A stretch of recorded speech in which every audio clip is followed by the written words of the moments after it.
सकते, भोलिया नू रब मिलते। किस तरह की चलाकियां हम करते हैं। फिर गुरु जी के एक बारी पास बैठे गुरु जी कहते फेथ की हुंदा मैं तेरे ते कर ला, मैं इत्ते कर ला, सब तो वड्डी चीज हुंदी है सरेंडर। और सरेंडर की परिभाषा ने बहुत कॉम्प्लेक्स कर दी। अगर सहज भाषा से करें तो वही, जो भी कर्म करें do it with your best capability. जो भी आपको गुरुजी ने कर्म दिए हैं प्यार से करें और अपनी पूरी क्षमता दिखाएं और उसका रिवॉर्ड गुरुजी पे छोड़ दीजिए बस। फिर आपकी झोली में दुख आए सुख आए क्यों भी आए, that is surrender in a very simple definition. अपना तो कर्म अच्छी तरह से करो, फिर एक कर्म मौला करता है जब रहम बरसाता है। एक कर्म इंसान करता है और एक कर्म फिर वो करता है, फिर वो अपनी रहमतें बरसाता है। तो मंगन वाली की चीज है गुरुजी बख्शो बख्शो, रहम रहम। गुरुजी है मर्सी ऑन अस। हमें नहीं पता हम क्या करके आए हैं, जी गुरुजी सब दा चिट्ठा खोल देना कोई खड़े नहीं हो पाएगा। गुरुजी एक बार कहते हैं डिफेंस कॉलोनी टेंपल में, खोलना ताड़ियां फाइला, ऐसे कोई आए थे, खोलना ताड़ी फाइला। हमने पढ़ा ना the loss of the spirit world में अकाशिक रिकॉर्ड सब कुछ होता है। कोई चीज है ही नहीं जो लॉस ऑफ स्पिरिट वर्ल्ड में गुरुजी अब नहीं पढ़वा रहे हैं। और पूरी शक्ति और इस तरह से गुरुजी एक्सप्लेन करवा रहे हैं ना, गुरुजी कहते हैं सारी उम्र वास्ते करवा रहे हैं, बार बार थोड़ी करना है। गुरुजी ने इतने लकी हैं इस दुनिया के बारे में, ऊपर की दुनिया में। कब तक मटेरियलिस्टिक चीजों के पीछे भाग, अब सच में जानो।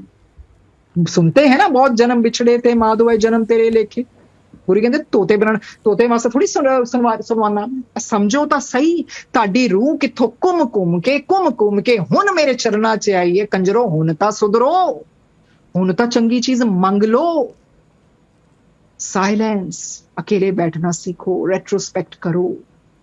गुरुजी मेरी आत्मा, आई एम सोल, दफनाया जाता है शरीर को या फिर उस तरह से अग्नि में संस्कार किया जाता है। पर शरीर it's a powerful tool through which we do our karma. कितनी बड़ी चीज सौगात बख्शी है ना गुरुजी ने। पर आत्मा की तरक्की के बारे में सोचो। It's high time now, high time कि मेरी आत्मा का मुझे करना, और उसके कारण आपको बहुत सोच समझ के you have to do your karma consciously, बहुत वॉचफुल होके।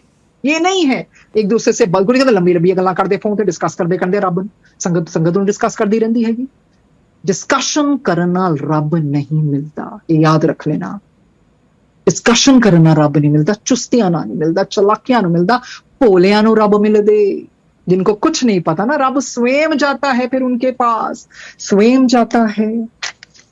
तो उस तरह से जो गुरुजी ने जो डेथ के बारे में जो लोगों को फियर है ना, वो भी गुरुजी ने निकलवा दिया इस किताब के जरिए। कहते वफा सीखनी है तो मौत से सीखो, जो एक बार अपना बना ले फिर किसी का होने नहीं देती। अरे मौत से किसकी रिश्तेदारी है, आज मेरी तो कल तेरी बारी।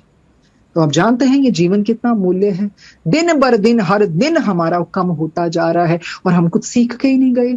And when we'll go up to the spirit world, we're gonna repent, we're gonna regret, oh my God, I lost the golden chance, Guruji। ਅਸੀਂ ਤਾਂ ਸਾਰੇ ਕਹਿੰਦੇ ਗੁਰੂ ਜੀ ਕੋਲ ਜਾਣਾ, ਗੁਰੂ ਜੀ ਸੌਖਾ ਹੈ। ਗੁਰੂ ਜੀ ਕਹਿੰਦਾ ਸੌਖਾ ਹੈ ਮੇਰੇ ਕੋਲ ਰਹਿਣਾ, ਸੌਖਾ ਹੈ ਮੇਰੇ ਕੋਲ ਰਹਿਣਾ।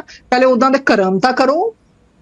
ਕਰਮ ਤੁਹਾਡੇ ਦੁਨਿਆਵੀ ਚੁਗਲੀਆਂ ਤੁਸੀਂ ਛੱਡੀਆਂ ਨਹੀਂ, ਚੁਸਤੀਆਂ ਤੁਸੀਂ ਛੱਡੀਆਂ ਨਹੀਂ, ਚਮਚਾਗਿਰੀ ਛੱਡੀਆਂ ਨਹੀਂ। ਜੇ ਥੋੜੀ ਜਿਹੀ ਨੂੰ ਪਾਵਰ ਮਿਲ ਗਈ ਆਪ ਹੀ ਬਾਬੇ ਬਣੇ ਫਿਰਦੇ ਨੇ। ਗੁਰੂ ਜੀ ਕਹਿੰਦੇ ये मत सोचना कहां से ये शक्तियां आती हैं, उनको मत भूलो।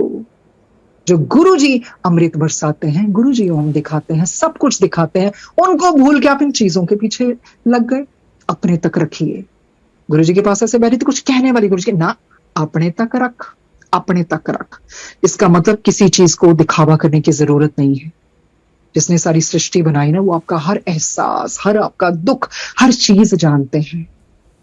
कुछ नहीं कहना होता था गुरुजी के पास जब बैठना, गुरुजी ने हाथ आगे कर देना, बस उस तरह से बस उसको जैसे भी गुरुजी करवाते थे। तो एक बारी गुरुजी ऐसे बैठे हुए थे। Guruji used to love black socks, jet black, ऐसी संगत थी। गुरुजी कहते उसने अमेरिका जाना था, की ले आएगा मेरे वास्ते, जेट ब्लैक सॉक्स लेके आई। तो फिर ऐसे संगत चली गई तो गुरुजी की सॉक्स धीरे धीरे धीरे प्यार से उतारी एंड स्टार्टेड टिकलिंग। तो मुझे मतलब उस तरह से ही होता था, नहीं उनको आराम पहुंचाना है, फिर धीरे प्यार से सॉक्स भी पहना दी। अगले दिन गुरुजी कहते ओही कर जी कल कर दी पई सी। मतलब कहने का मतलब गुरुजी तो खैर सोते तो पता ही है सबको, रब कभी नहीं सोता। ऐसे गुरुजी लेटे हुए थे, एक आंटी मेरे साथ है, तो गुरुजी ने चादर लपेट रही, तकरीबन 2.5 घंटे बाद उठे, 2.5-3 घंटे बाद, मतलब उस तरह से गुरुजी समाधि में चले जाते हैं, कल्याण करते थे। गुरुजी ने नहीं कहना कभी कल्ले बैठे, गुरुजी कहते तेन पता है मैं घूमे आया, अब घूमने का क्या मतलब। गुरुजी उस तरह उस फॉर्म में कहाँ कहाँ कल्याण करके आते थे, कैसे कैसे संगत का कल्याण, मतलब हर पल उन्होंने दिखा दिया, जब मनुष्य चोला भी मिलता है उसका उपयोग करो।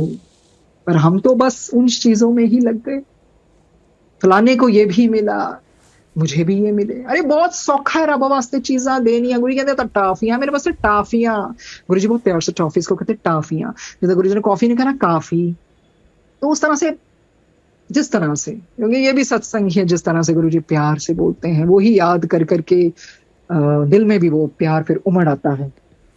और वो ही है ना, ऐसा तो कोई है नहीं जिनकी जिंदगी में गम ना हो, आजाद नहीं कोई यहाँ पर, सबके अपने गम है, ए जिंदगी होठों पर हंसी है मगर आंखें सबकी नम है, ऐसा तो कोई नहीं है ना।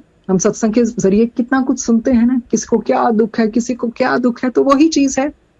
पर फिर ऐसी डोर में हम बंध जाते हैं जहां सिर्फ हम उनकी रहमतों के में बंध जाते हैं, उनके प्यार की सौगात अपनाते हैं।